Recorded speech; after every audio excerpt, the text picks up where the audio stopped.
So, a white woman named Justine, living in the same state where Philando Castile got executed and his executioner got away with murder, was executed this week by a police officer who is a Somali immigrant.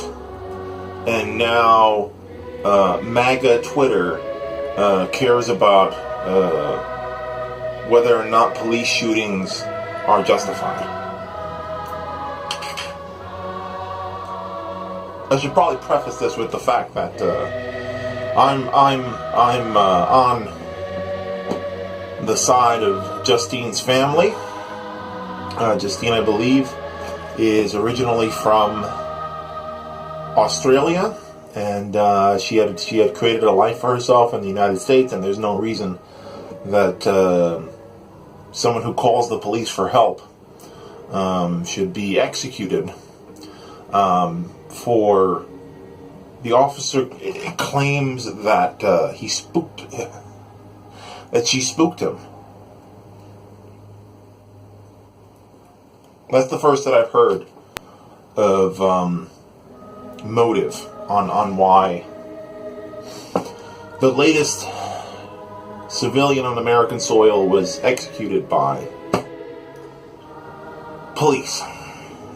Now, I've been of the opinion for a long time that the problem here is not just race. It is a pervasive problem related to institutional racism, but we also have to, on a different prong of the progressive activist movement, we need to really press against gun culture. There needs to be a movement to disarm the police and defend the populace. And it's going to have to be a twofold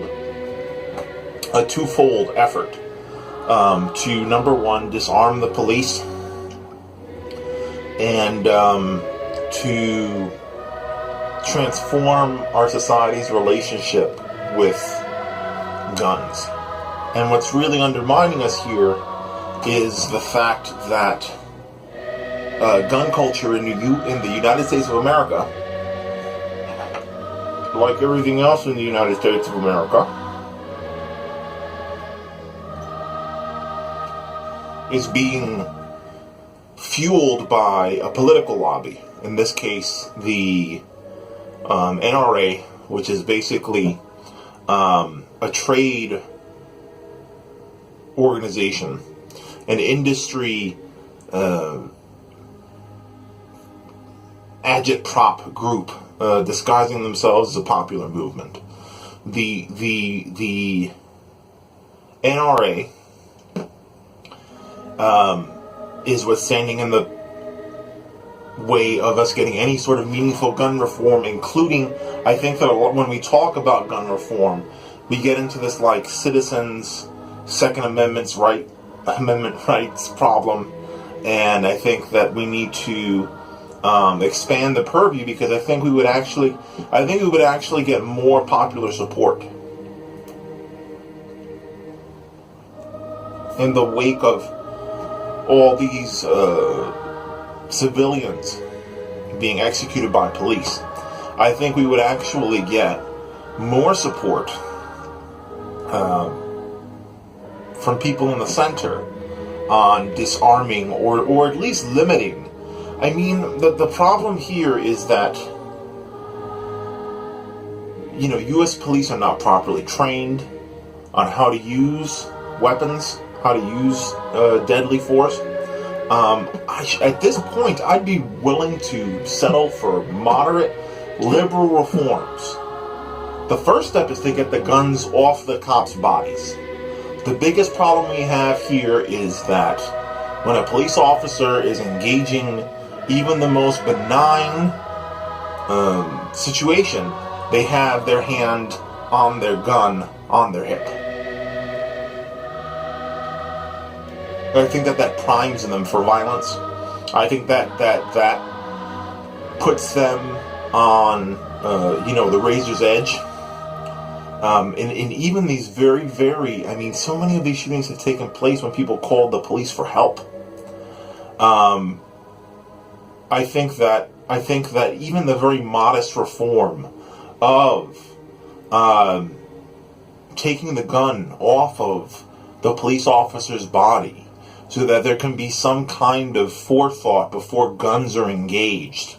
Like in Norway, their police cars have these lockers that they stow the guns in, and after the police have taken the opportunity to calmly assess the situation that's in front of them, they have to go get the key, unlock the locker, take the gun out, load it. There are all these steps between I'm scared, bang, bang.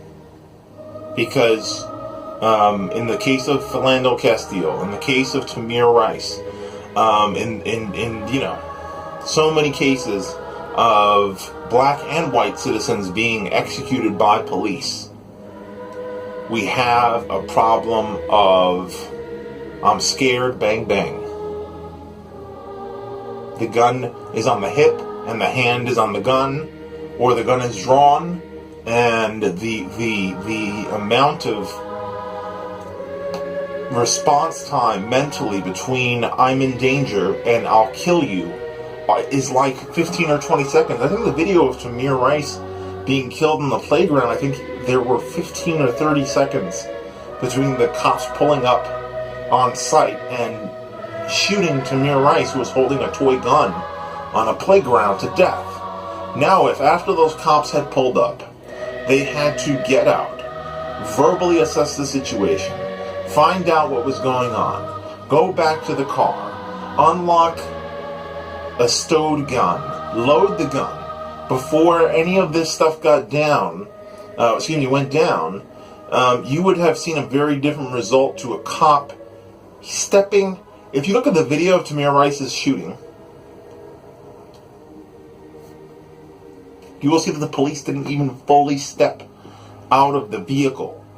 The guy stood behind the door, put one leg out of the car, and shot a 12-year-old to death within half a minute of assessing what was going on, because they got a phone call that someone was walking around on a playground with a gun.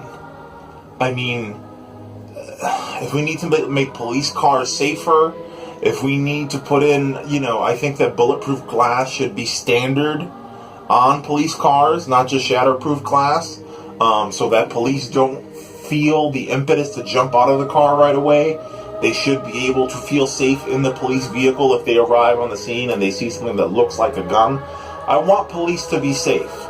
I want police to be able to do their job safely. I want criminals to be safe.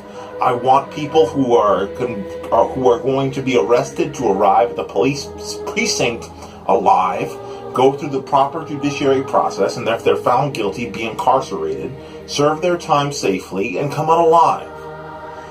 This is about defending the lives of police, civilians, suspected criminals, arrested criminals. We need to create a system that is not premised on killing people before they even get handcuffs put on them.